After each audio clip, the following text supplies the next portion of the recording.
ज्ञान से तो होता है सारा सब कुछ। तो हमने इन सब बातों को भी विशेष तौर पर ध्यान रखना है, और इसीलिए गुरुदेव भगवान ने साध संगतियां शुरू करवाई है, ताकि हम अपनी भक्ति को और मर्यादाओं को सुरक्षित रख सकें। आज इस साध संगति का ही तो ये नतीजा है कि गुरुदेव भगवान की गैर हाजिरी में, गुरुदेव के हिसार जेल जाने के बाद तो आप और हम इतने दृढ़ नहीं थे। धीरे धीरे परमात्मा ने साध संगतियां शुरू करवाई, उसके बाद ही तो आज आप और हम इतने दृढ़ हो पाए हैं। अन्यथा साध संगति के अभाव में कुसंगति के शिकार सतलोक आश्रम मैनेजमेंट हरियाणा वालों को देख लो, किस कदर काल ने उनको उलझा रखा है। मर्यादाओं की तरफ तो उनका ध्यान ही नहीं है कि मर्यादा भी कुछ होती है। भक्ति जरूर ले ली गुरुदेव से, लेकिन भक्ति का जो तरीका है शास्त्र अनुकूल, वो उनको पता ही नहीं है। कैसे भक्ति करनी है, कैसे हमने क्या करना है, क्या क्या मर्यादाएं रखनी है, क्या क्या सावधानियां रखनी है, कहां जाना है, कहां उठना है, कुछ नहीं पता उन्हें। आदेशों के गुलाम बना के रखा हुआ है। तो ये साध संगति का ही तो नतीजा है, जो हम इस कदर आज इस भक्ति मार्ग पर गुरुदेव के आशीर्वाद से सफल होने की दिशा में निरंतर आगे बढ़ते जा रहे हैं। तो परमेश्वर कहते हैं, कल पे कारण कौन है, तू कर सेवा निष्काम, कि तू निष्काम भाव से भक्ति कर, निष्काम भाव से सेवा कर। ये तीनों समय की आरती, सत्संग सुनना, सुमरण करना, पांचों यज्ञ करना, परमात्मा की ज्ञान चर्चा करना, ये आता है पूजा में, भक्ति में, सेवा में। तो कहते तू निष्काम भाव से कर, कोई इच्छा मत रख, कोई डिमांड मत कर। तुम्हारा गुरु, तुम्हारा परमात्मा सर्वज्ञ है, जानी जान है, अंतर्यामी है। उन्हें बोलकर बताने की जरूरत नहीं है, रोककर दिखाने की जरूरत नहीं है। वो सब कुछ जानता है, तेरे असंख्य जन्मों की जानता है, भूत भविष्य वर्तमान सब जानता है।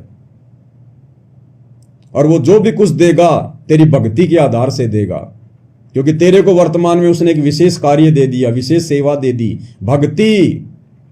और जैसी तू भक्ति करेगा वैसा ही बराबर तुझे फल देता चला जाएगा। तो तेरे को किसी से मांगने की जरूरत नहीं है। जिस प्रकार यात्री ने जयपुर से दिल्ली जाना है, जितने कदम वो चलेगा उतनी दूरी ऑटोमेटिक कम होती जाएगी, ऑटोमेटिक। वो नापने की जरूरत नहीं है। जितने कदम हम उस तरफ रखेंगे उतनी दूरी कम होती चली जाएगी। तो जितना हम भक्ति मार्ग पर ज्ञान को आधार बनाकर मर्यादाओं के साथ में आगे बढ़ते जाएंगे, परमात्मा हमारे उतने ही नजदीक आते चले जाएंगे।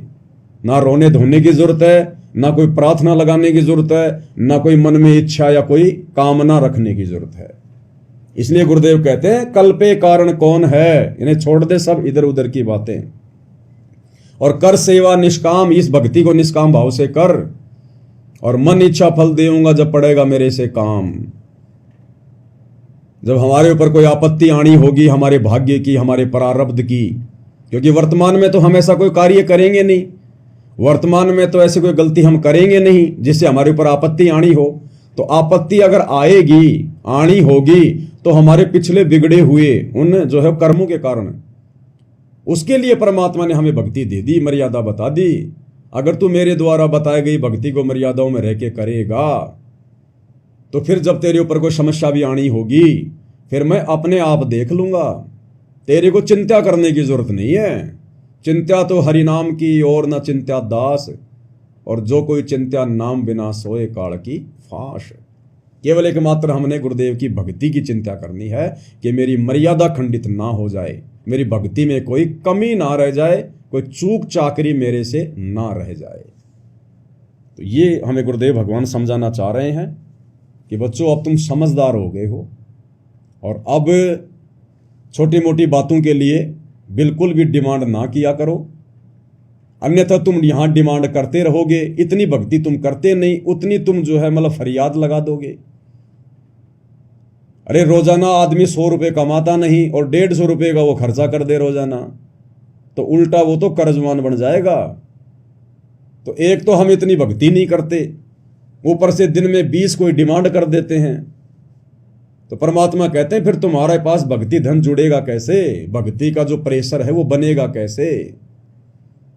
इसलिए अपने गुरु को अंतर्यामी समझकर, सर्वज्ञ जानी जान समझकर, कि उन्हें मेरे ऊपर आने वाली समस्याओं का पहले से ही पता है, जिस प्रकार एक छोटा सा बच्चा 2 साल का 3 साल का वो पूर्णतया अपने माता पिता के ऊपर आश्रित होता है। अपने माँ और बाप के अलावा वो किसी को नहीं जानता, किसी को नहीं पहचानता। छोटा सा बच्चा दूसरी औरत उसको ले ले तो रोने लग जाता है और उसकी माँ की आवाज़ सुनते उसकी गोद में तुरंत दूध पीने लग जाएगा, शांत हो जाएगा, क्योंकि वो केवल अपने माँ बाप को ही पहचानता है, वो संसार को नहीं देख रहा। तो जब हम उस बच्चे की तरह आश्रित हो जाएंगे और जब कोई सर्दी आती है तो उसके माता पिता फिर उसके लिए पहले से ही सारी व्यवस्था कर देते हैं। माता पिता को पता होता कि आगे सर्दी आने वाली है या गर्मी आने वाली है, बच्चे को हल्के कपड़े चाहिए, भारी कपड़े चाहिए, जूते चाहिए, टोपा चाहिए, जैकेट चाहिए, क्या चाहिए। वो बच्चा नहीं बोलता और ना बच्चे को पता, लेकिन माता पिता को पता है, क्योंकि बच्चा माता पिता पे आश्रित है। तो इसी प्रकार हमें नहीं पता हमारे कर्म की कौन सी मार कौन से रास्ते से आ जाएगी, वो कब आ जाएगी, लेकिन हमारे बाप को पता है, हमारी माँ को पता है, सतगुरु रामपाल जी भगवान को पता है। तमेव माता च पिता तमेव, तमेव बंधु च सखा तमेव, तमेव विद्या च द्रविणम तमेव, तमेव सर्व मम देव देव। लेकिन ये हमारी मदद कब करेंगे? जब हम उस बच्चे की तरह संसार को ना देखकर, संसार को ना पहचान कर केवल अपने गुरुदेव भगवान को ही सब कुछ जानेंगे, सब कुछ मानेंगे, जब हम उन पर आश्रित हो जाएंगे और अपना तन मन धन अपना शीश हम अपने गुरुदेव भगवान के ऊपर समर्पित कर देंगे कि गुरुदेव अब आपके अलावा मेरा इस नश्वर संसार में कोई नहीं है मालिक, आप ही मेरे आगे, आप ही मेरे पीछे, दाएं बाएं ऊपर नीचे, 10 दिशाओं में केवल आप ही हो परमात्मा। मेरे रक्षक भी आप ही हो और परमात्मा अगर मेरे भक्षक बनो तो भी आप ही बनना, मुझे काल के हाथ ना लगने देना। और एक शब्द के माध्यम से फिर हमें पूज्य गुरुदेव भगवान ने कि कितना समर्पित होना चाहिए हमने गुरु की पहचान होने के बाद उनके ऊपर, और फिर गुरु क्या करेगा, किस कदर फिर हमारी खैर और खबर रखेगा। सतगुरु महिमा शब्द संग्रह, शब्द नंबर है 29, पेज नंबर 79। तन मन शीस ईस अपने पे, तन मन शीस ईस अपने पे, पैलम चोट चढ़ावे जब कोई राम भगत गति पावे हो जी, तब कोई राम भगत गति पावे हो जी।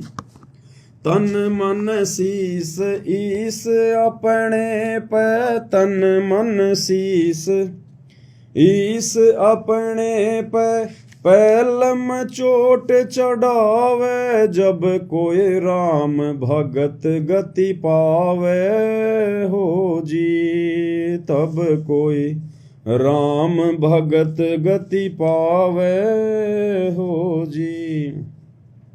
तन मन शीस, अब इसमें सब कुछ आ गया, एक प्रकार से जीवित मरना हो गया, जिसने अपना तन, अपना मन और अपना शीस यानी अपनी इच्छाएं, अपना दुख दर्द, अपनी सारी सोच, अपनी चिंता, सब कुछ अपने गुरुदेव को अर्पित कर दी, समर्पित कर दी कि मरना आपके चरणों में, जीना आपके चरणों में।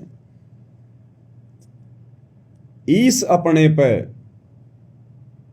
अपने गुरु को ही अपना इष्ट मानकर, अपना ईश मानकर, अपना भगवान मानकर, इष्ट मानी भगवान, इष्ट मानी जो पूज्य देव होता है, वो मानकर जब हम समर्पित हो जाएंगे फिर गुरुदेव हमें अपनी गोद में बैठा लेंगे।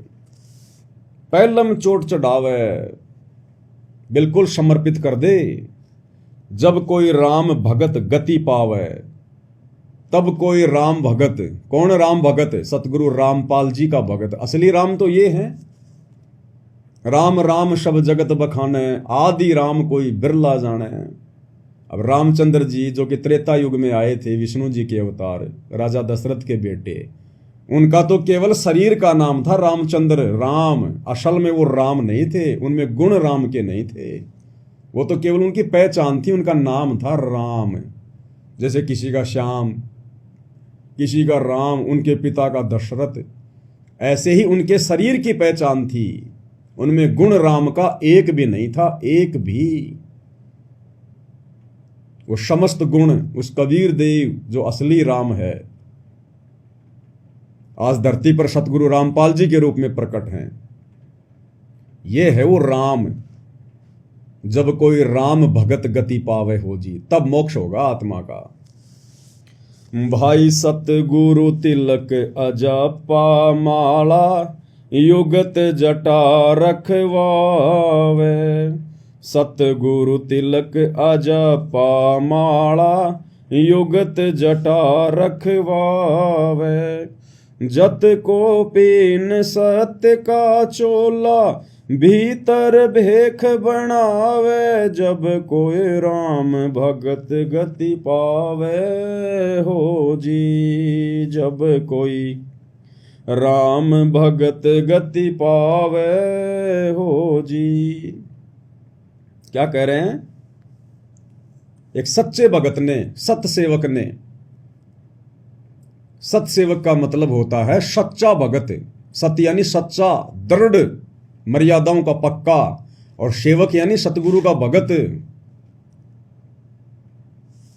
तो कहते हैं जो सत्सेवक होगा, जो सच्चा भगत होगा, सतगुरु तिलक, वो अपने गुरुदेव भगवान को सर्वोपरि रख के चलेगा। सतगुरु तिलक, जैसे तिलक यहां लगाते हैं माथे पर सबसे ऊपर सम्मान के लिए, तो गुरुदेव कहते हैं जो सच्चा भगत होगा वो अपने गुरु जी को अति पूजनीय मानकर भक्ति करेगा, सर्वोपरि स्थान पर रखेगा कि गुरु समान नहीं दाता रे जग में, गुरु समान नहीं दाता, कि मेरे गुरु के अलावा और कोई नहीं संसार में। मेरे लिए प्रथम और अंतिम केवल मेरे गुरुदेव भगवान हैं। सतगुरु आदि अनादि है, सतगुरु मध्य हैं मूल, और सतगुरु को सिजदा करूं एक पलक नहीं भूल। तो कहते हैं अपने तिलक की जगह अपने पूज्य गुरुदेव भगवान को रखना चाहिए, अपने शीश पर, अपने माथे पर सतगुरु तिलक और अजप्पा माला। और यदि सतनाम मिल गया है तो कहते हैं उसमें लो लगा देनी चाहिए, दिन रात उसका सुमरण। भाई और बहनों, सतनाम केवल उस दो मंत्र के नाम को ही नहीं कहते, सतनाम कहते हैं सच्चे नाम को। जो प्रथम नाम है वो भी सतनाम है, क्योंकि वो इन देवी देवताओं का वो सतनाम है, उनके भक्ति बीज हैं, उनके बीज मंत्र हैं, मूल मंत्र हैं। तो प्रथम मंत्र जो कि 7 मंत्र का होता है वो भी सतनाम है, सच्चा नाम है। 2 अक्षर का जो है वो भी सतनाम है, सच्चा नाम है। सार नाम है वो भी सतनाम है, सच्चा नाम है। उसके बाद कहते हैं जो शब्द, जो मंत्र गुरुदेव भगवान से प्राप्त हो जाए फिर उसके ऊपर लो लगा देनी है। और युगत जटा रखवावे। युगत जटा कहते हैं इस जटा की जरूरत नहीं है, लंबे लंबे बाल बधाने की जरूरत नहीं है। युगत जटा, युगत यानी विधि, कहते ना योग युगत की विधि बतावे। मन इंद्री पे पैरा हो, जगन्नाथ एक मंदिर बनवा दे।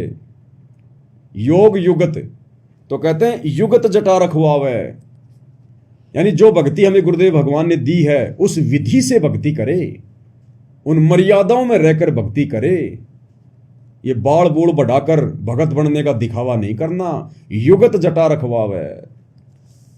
और जत को पीन सत का चोला भीतर भेख बनावे। जत को पीन, भगत ने जति होना चाहिए, जति, लक्ष्मण की तरह।